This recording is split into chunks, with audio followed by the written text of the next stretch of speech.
ce matériel, c'est un stylo à pompe. Alors, qu'est-ce que c'est un stylo à pompe? En fait, vous avez différentes tailles, différentes grandeurs, différentes puissances en fait pour aspirer justement le chocolat vraiment fragile. Par exemple, une fois que vous avez réalisé, alors là, je vais vous donner un exemple. Voilà, j'ai un ruban et j'ai un chocolat qui est très très fin. Donc, j'appuie en fait sur le stylo, je touche et voilà. Et là ensuite, je pose mon chocolat directement sur le ruban. Donc, vous pouvez aller encore plus délicatement pour éviter, vous voyez comment il est fin. Et voilà, vous le posez, ce qui vous évite, de le casser en fait directement parce que c'est très très fin, avec la chaleur de vos doigts qui sont à 33 degrés, donc ça fondrait le chocolat. Et surtout sur cette fine épaisseur. Également, vu que c'est très très fin, ça peut casser et être fragile. Vous pouvez aussi avoir des traces de doigts sur le chocolat. Donc les pièces qui sont fragiles, qui sont simples comme celle-ci, peut facilement, justement, avec un stylo à pompe, ça c'est un produit qui ne coûte pas très très cher sur internet, qui vous permet d'apposer vos dernières pièces très délicatement. Voilà pour ce produit, le stylo à pompe, hein, tout simplement. Voilà, hein, là, vous le voyez là sur un autre angle. À très vite. Alors pour continuer dans le matériel, là je vous ai préparé, donc, alors ça peut être un, alors, je ne sais pas que ça peut être, c'est un éplucheur de tomates et de kiwi par exemple. Et en fait, sa particularité, il a une strie qui permet en fait sur vos décors de chocolat de faire vraiment une strie. Ça, c'est quelque chose que l'on verra sur une prochaine vidéo de décoration. Donc ça, c'est un produit assez sympa. Alors un produit de nettoyage qui peut aussi servir sur le chocolat pour vraiment brosser. Alors vous avez aussi, moi je vous conseille des brosses métalliques. Donc sur un œuf, etc. Vous avez vraiment une décoration. Donc ça, c'est des points aussi que l'on verra pendant cette formation.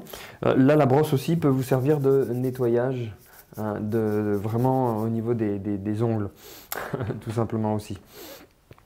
Alors, vous avez, je vous ai mis des petites cuillères. Vous savez, des fois, vous avez des poudres, que ce soit de la protéine, etc. Enfin, ou d'autres pour les aliments de bébé. Récupérez en fait ces morceaux de plastique. Ça vous permettra, je vais vous montrer aussi dans cette formation, de prendre le chocolat directement dans des petites quantités et pour aller beaucoup plus vite qu'une grosse louche, etc. qui peut refroidir le chocolat. Hein, donc ça, j'ai mis différents formats. Par exemple 40 ml, 25 ml, ça dépend de ce que vous voulez obtenir.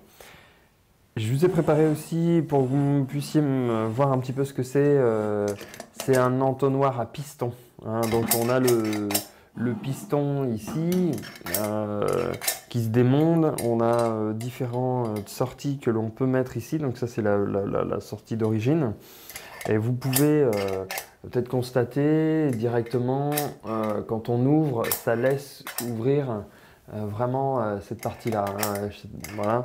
Donc ce qui permet de laisser passer le chocolat ou la matière. Donc alors avec le chocolat, ce qu'il faut faire très attention, comme je répète, et je le répéterai souvent à mon avis, par rapport au métal, ça peut refroidir rapidement le chocolat. Donc toujours bien que la matière soit chaude parce qu'elle se refroidit très vite et elle peut refroidir le chocolat assez vite.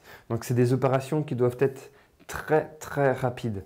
Hein. Vous pouvez le chauffer après aussi avec vos mains, mais avec aussi soit un sèche-cheveux ou d'autres matériaux pour chauffer. Alors pas dans le four, quoique ça permet vraiment de chauffer tout, mais pas que ça soit brûlant pour que le chocolat soit brûlant.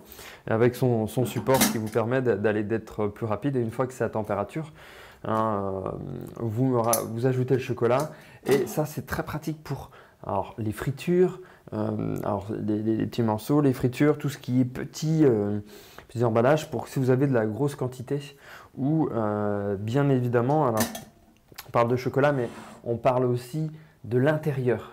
Hein, intérieur, et ça on verra vraiment beaucoup sur cette partie-là, tout ce qui est intérieur des ganaches ou éventuellement des intérieurs pralinés. Alors, tout dépend de la typologie de l'intérieur bien sûr, parce qu'il y en a qui sont plus durs que d'autres, mais tous ceux qui peuvent passer en fait dans l'entonnoir à piston, eh bien on l'utilise pour faire quelque chose de très précis.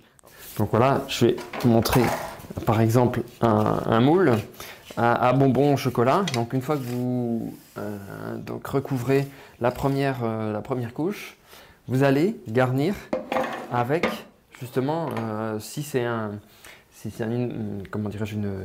produit assez liquide, vous êtes très précis en fait. Donc avec ça, selon la quantité, ça vous permet d'avoir un débit plus important que d'autres. Bon là j'en ai pas mis, mais si par exemple je mettais voilà, ce qui est très pratique, c'est au moins on ne les perd pas et on puisse le mettre dans le bout. Voilà, tout simplement. Eh bien, quand vous êtes vraiment droit, eh bien, ça vous permet de mettre juste la quantité qu'il vous faut et d'une façon très rapide et très propre. Hein, comme ça vous permet vraiment d'aller très très vite. C'est un superbe outil, l'entonnoir à piston. Si vous faites de la quantité, vraiment très important pour être plus précis. C'est un peu, alors comme j'en dirais, c'est un peu comme les éléments plastiques où vous remplissez et vous avez la sortie. Hein. C'est un peu la même chose, sauf que là c'est beaucoup plus volumineux et vous pouvez aller beaucoup plus rapidement. Et alors que là, vous pouvez le faire pareil sur des petites quantités. Je vous conseille plutôt ce type de produit. Hein, c'est dans la même catégorie. Sauf que celui-ci sera peut-être moins rapide que celui-ci, en tout cas sur la quantité.